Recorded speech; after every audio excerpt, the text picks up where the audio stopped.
You can see I'm really excited. Look at that, wifey. I'm so excited. Look at that face on my...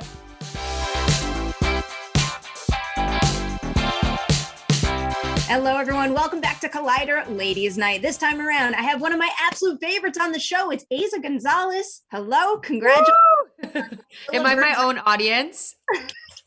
For the time being, but when everyone else sees this, I can assure you there will be many, many more people out there. Okay. As much as I love everyone else. Our 5-minute chats are fun, but it's very nice to have a long form conversation right now and have you in the Ladies Night house. I love that. Okay, let's do this. Right back at the very, very beginning, first thing here. What is the very first thing that you remember making you say, I have to be an actor, whether it's a movie you love, seeing an idol do it, a personal experience, you name it. I had two moments like that in my career. It was one with music, and first with music, and then second with acting. My first moment that I was like, I want to be a singer, it was watching Christina Aguilera sing. I definitely don't have that voice, but this is something that I'd love to do. I was already kind of doing it, and then I was like, I'm going to fully pursue this. This was when I was 7. I'm going to fully pursue this career at 7 years old. And then, which is not a crazy thing, I guess, at this day and age, but at the time when I was young in Mexico was bananas to really think that that was a possibility. And then acting wise, I was in acting school. I was in my first musical theater class ever. I was 12. I got to play Rizzo on Grease, and we were, our final test was, had to do the whole play live with your family, your parents. It's a big audience called your mom and dad, who ultimately always think you're perfect. So it wasn't really important, but I did it, and I was just like, I'm obsessed with acting. This is it. And then I remember having a sit down with my mother after that, and I was like, I don't have to look further. And she's like, what do you mean? I'm like, this is it. This is my life calling. And she was such a sport. I mean, she went with it. She's like, if you want this and you really believe in yourself, I believe in you. And we just did it. And luckily it worked out for the best, because then I would have been not even in school and just a failure. When you said that to your mom, what did you initially picture when you saw yourself making it? Was it getting an Oscar? Was it being an actor? Oh my God, girl, that's like, you're crazy. That's not even a possibility at this point. I'm like, it had to be, no, this is 2002, Mexico City. So ultimately what my biggest achievement could be was maybe recording an album, or maybe being in a soap opera in Mexico. That was it. I never really thought of myself of going to Hollywood, or doing whatever the hell I'm doing right now that I don't understand how it happened.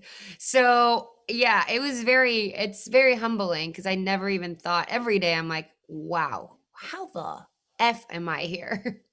Do you remember the first thing that made you say, I'm here and I'm doing it now, and it actually made that dream kind of feel attainable?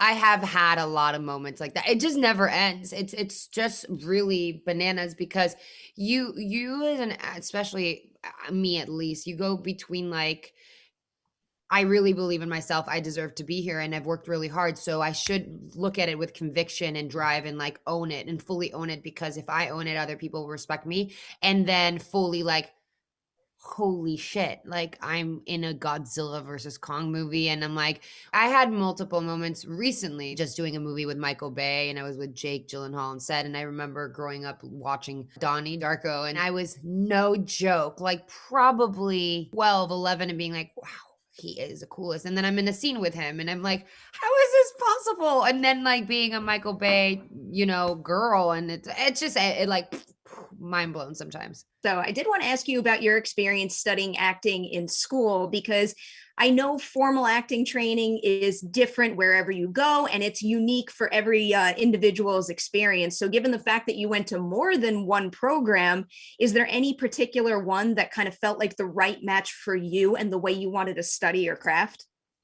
I think that, at the beginning of my career, I was just happy to be here. You're young. You don't know. You don't have I'm going to be this professional actor. I mean, maybe people do. I did not. I was just my full energy was I'm happy to be here. And I the same way that I address my life now, which is the imposter syndrome 24/7. I was just oh, someone cares about looking at me. This is great. I'll do my best. But ultimately, I think the moment that I went to Strasbourg was what really changed my career because it was challenging. It was the first time really studying acting in English, even though I've gone to an American school. It was just regular school, it was middle school, whatever. It wasn't specific to the arts. So that was it. And then there was, I love my teachers and there was a lot of belief, even though at the time there wasn't a lot of opportunities that I could make it there. And it felt like a smaller scale too. So it felt more like a possibility because at the time I wasn't thinking Hollywood. I was thinking theater. I wanted to do musical theater. My dream was to be in Broadway. So it felt more of a realistic possibility because I felt like theater has always been a place where people can be quirky and different and not necessarily a stereotypical beauty or whatever that is. And you can really find a space for yourself. And that's where it really changed for me. And at the time, I still went back to Latin America. I worked in Argentina after that.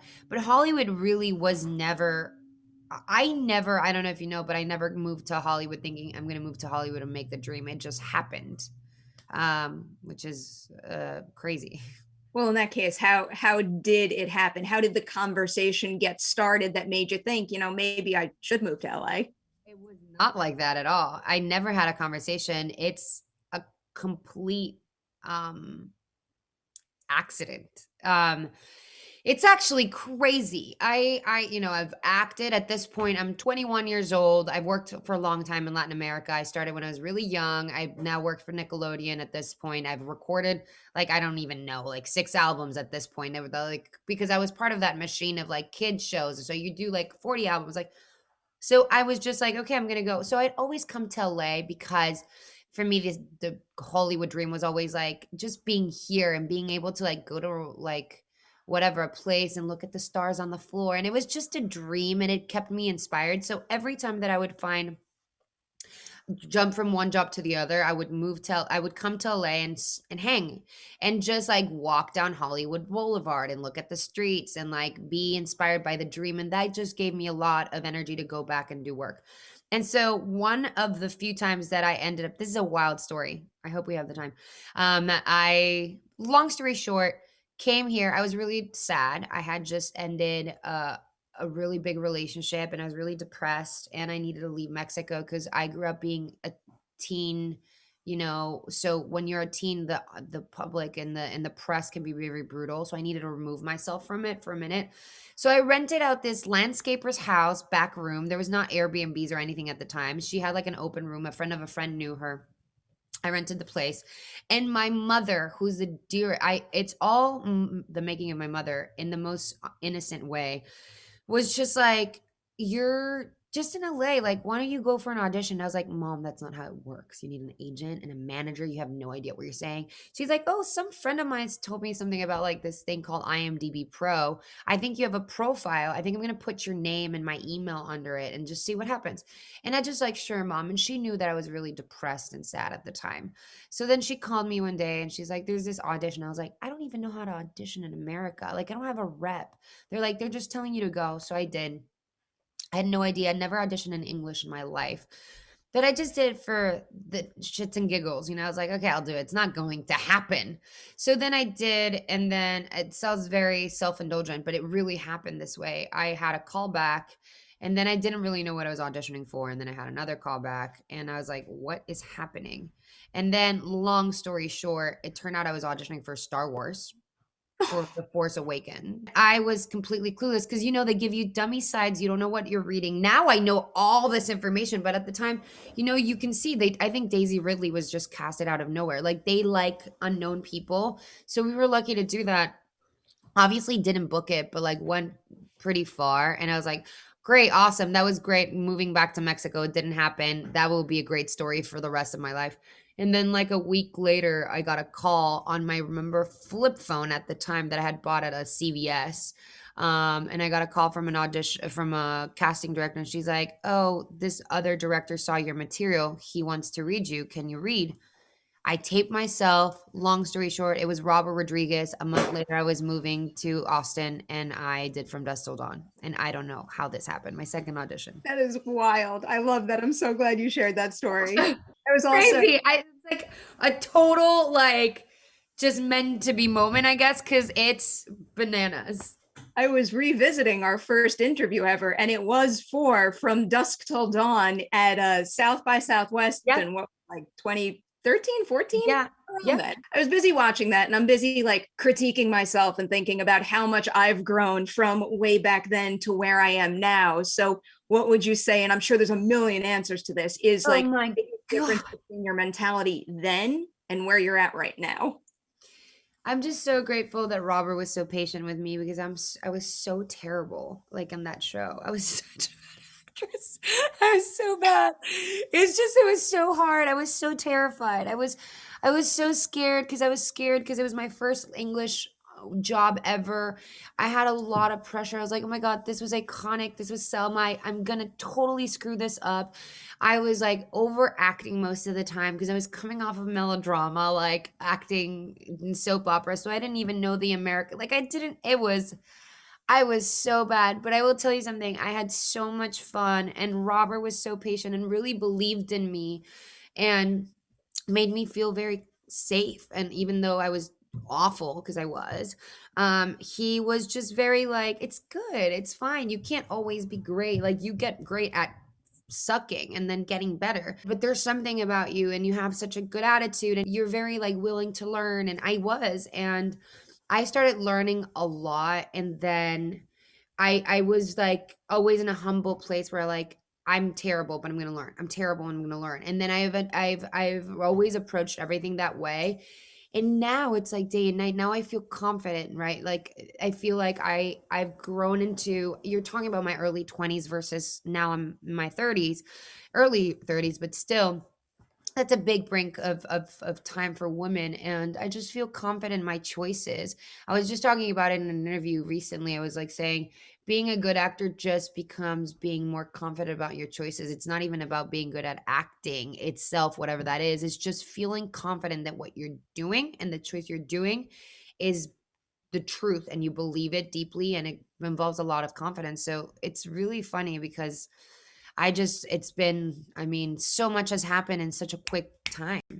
Makes a whole lot of sense. Acting and I guess just art in general isn't really something you can boil down to a like a mathematical formula or a set of rules or anything. So you got to feel it yourself. Mhm.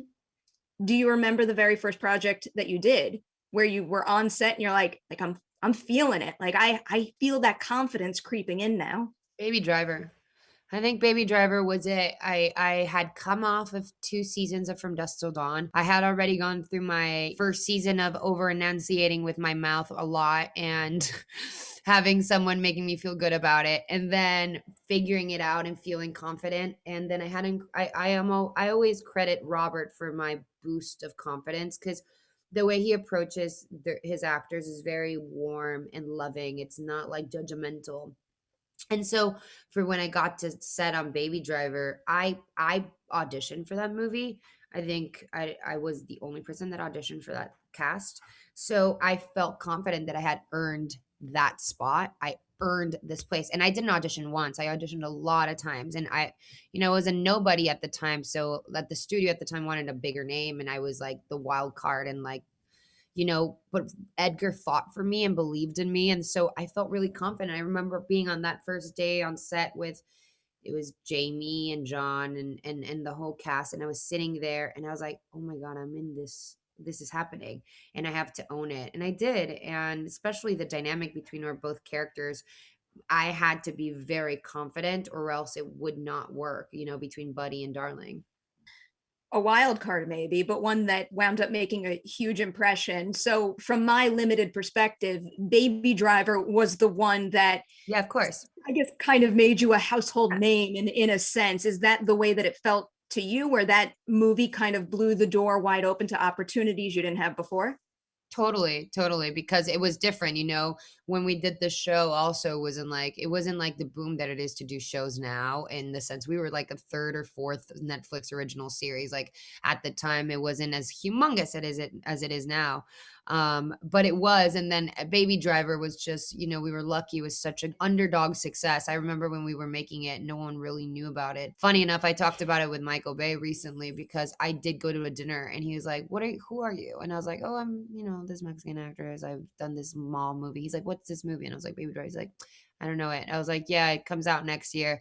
And like, funny enough, I was like, we met like 7 years ago and we talked about it. And now here we are. And he's like, everything I kept on watching was like Baby Driver, you and all these things. And I was just like, I really want to work with her. So, it's cool to see like where it started, where it's now. But yeah, that was a movie kind of like changed the game for me. Going back to Robert briefly, because of how you described your working relationship with him on From Dusk Till Dawn, how did that change when you hit Alita Battle Angel? And maybe at that point, you had grown a lot and you had gained some of that confidence.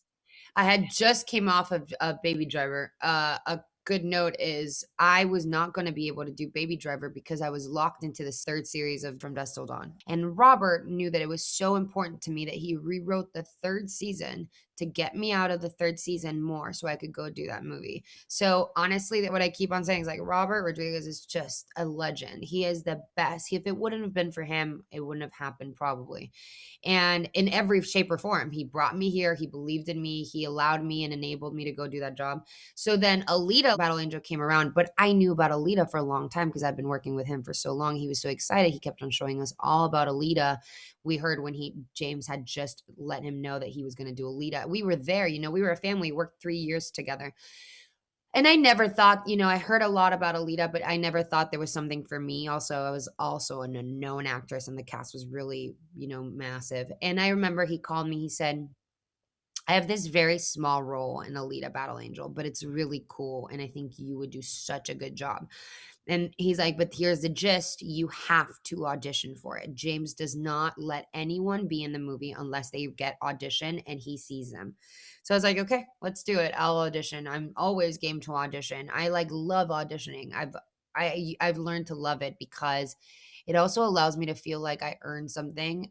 It's nice to get offers, but it's game, it's game time for me.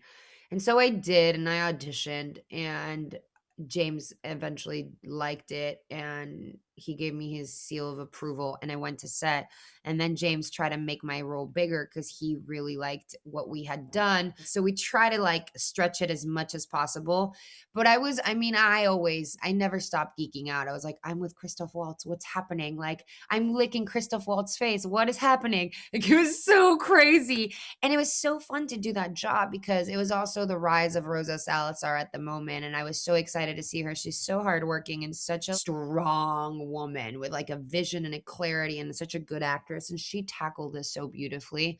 So, but it was nice because I went back to my crew. It was all my crew for 3 years. So then it was just like going back home with my best friends. It was very cool. And I've always believed that doing roles, no matter how big or small, it will help your career. For instance, I was a small role and probably someone else would have been like, Baby Driver had already been successful. So it could have been like, man, I'm not going to do this. But at the same time, for me, it was just like it enables someone like James Cameron to see me, to know who I am. And even there's no small character. Thanks to that, James had a very limited amount of people that he was going to audition for Avatar, and he considered me to audition for Avatar after that. He would have never read me. It was like a 5 people list, and I then auditioned for it. Eventually, it didn't go my way, but it allowed me to move forward in my career than I wouldn't have otherwise. It would have taken a little bit longer. So there's never a small role. There's never a small, and especially when you're working with incredible filmmakers, with incredible directors, with incredible DPs, it always adds layers to your career.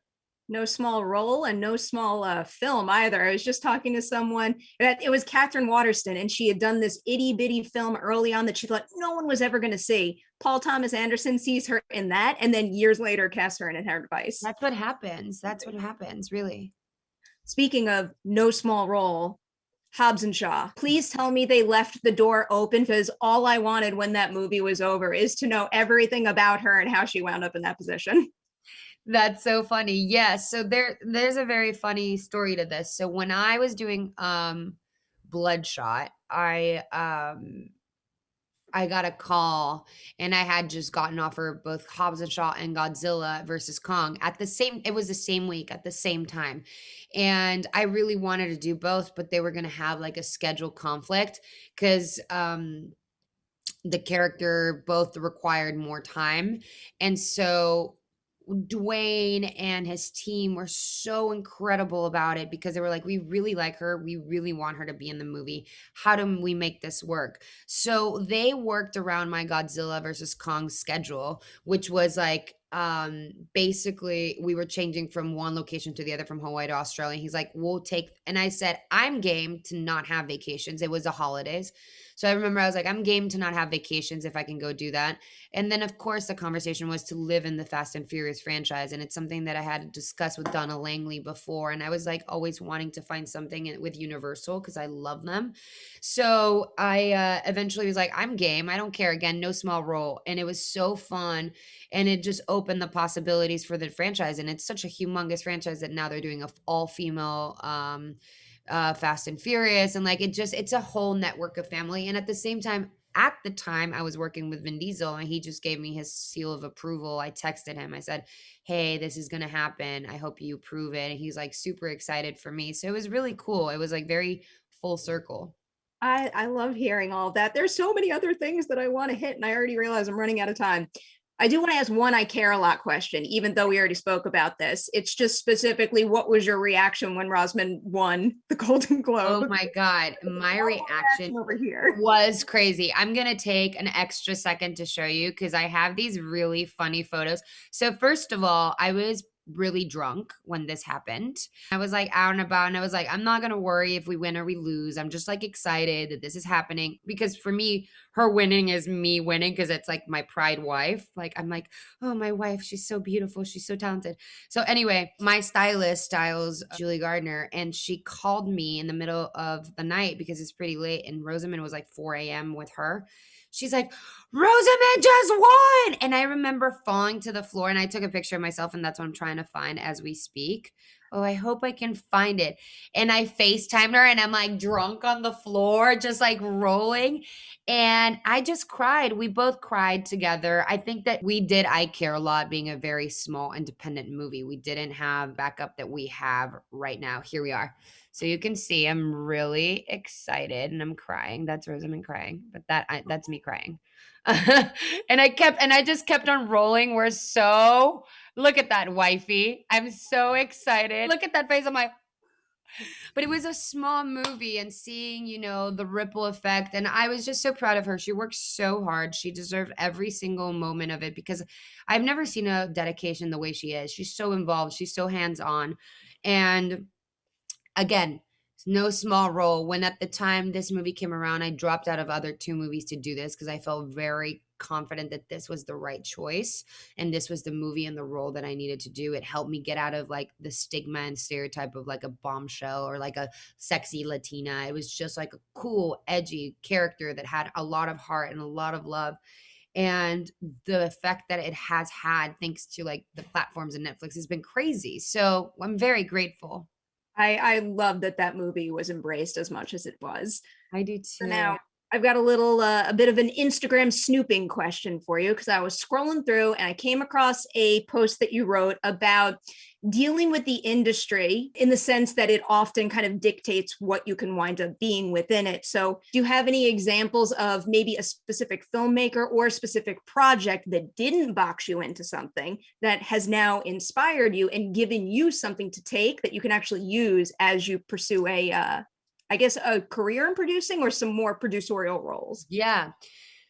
It was definitely I Care a Lot. I think that the way that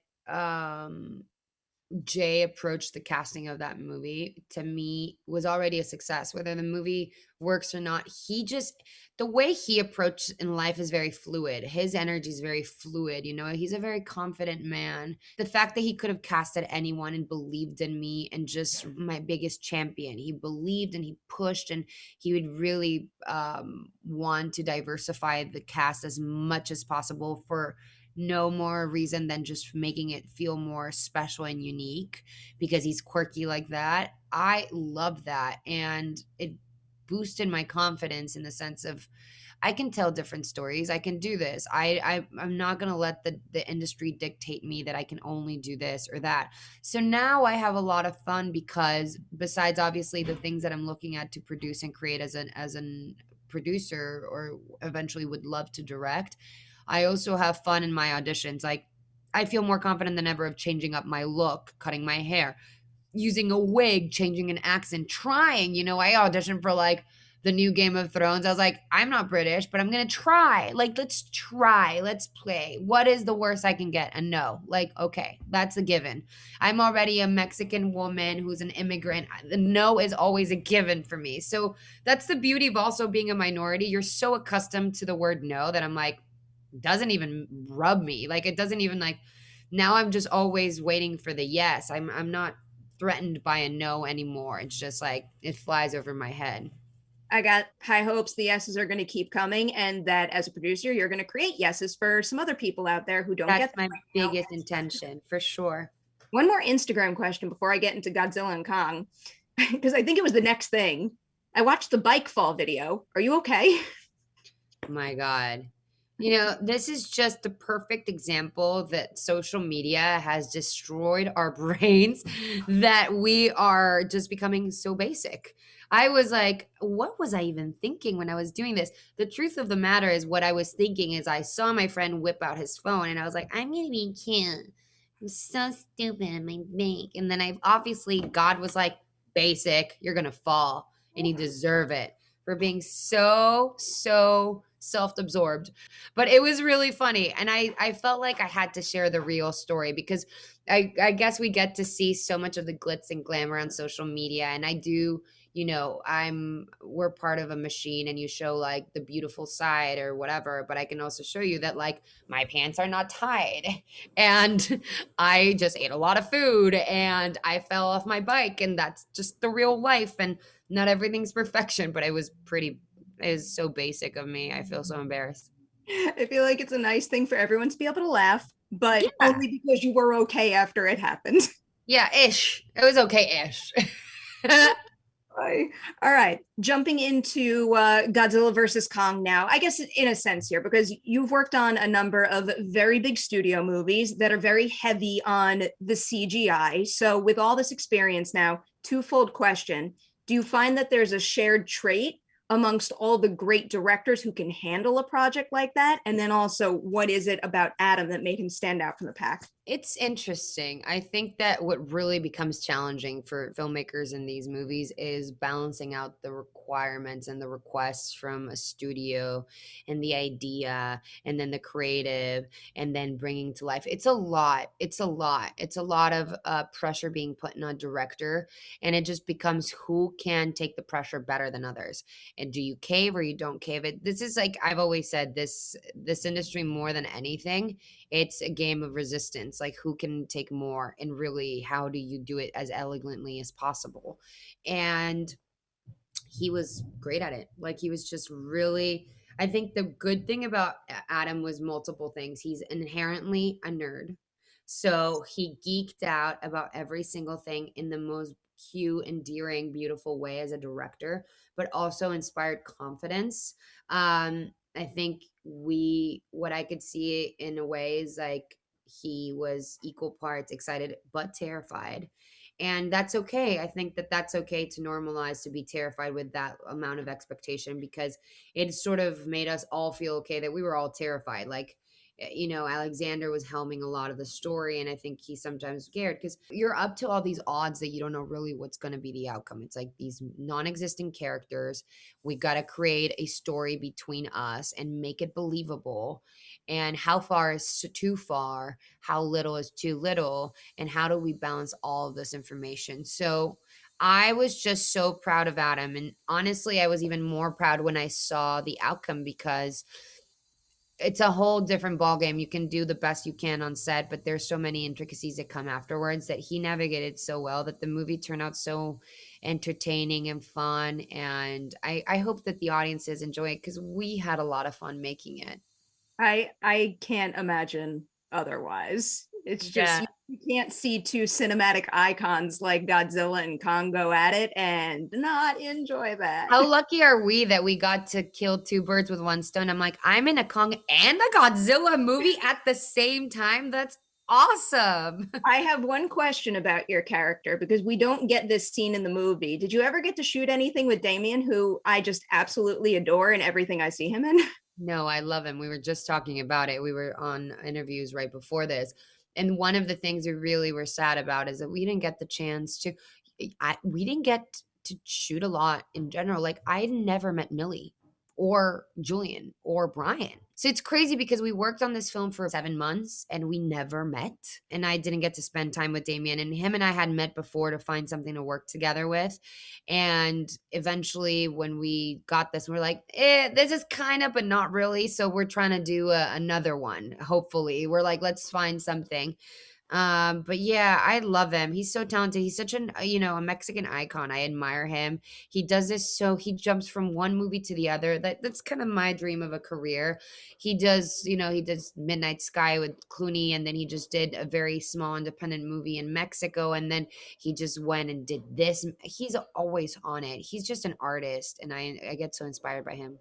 Seeing him in a lot of things recently, and I always feel like he's a perfect example of an actor who always elevates everything around him when he's in He a has scene. such a sense of reality to the way he carries himself. He's so grounded. You can see me, I'm flimsy. I'm like, and he's just like locked in. And it's something that I've always admired about him and actors like him is just the stoicness, that there's so much emotion within his persona. And he's a a Mexican icon for us. We're very proud of him.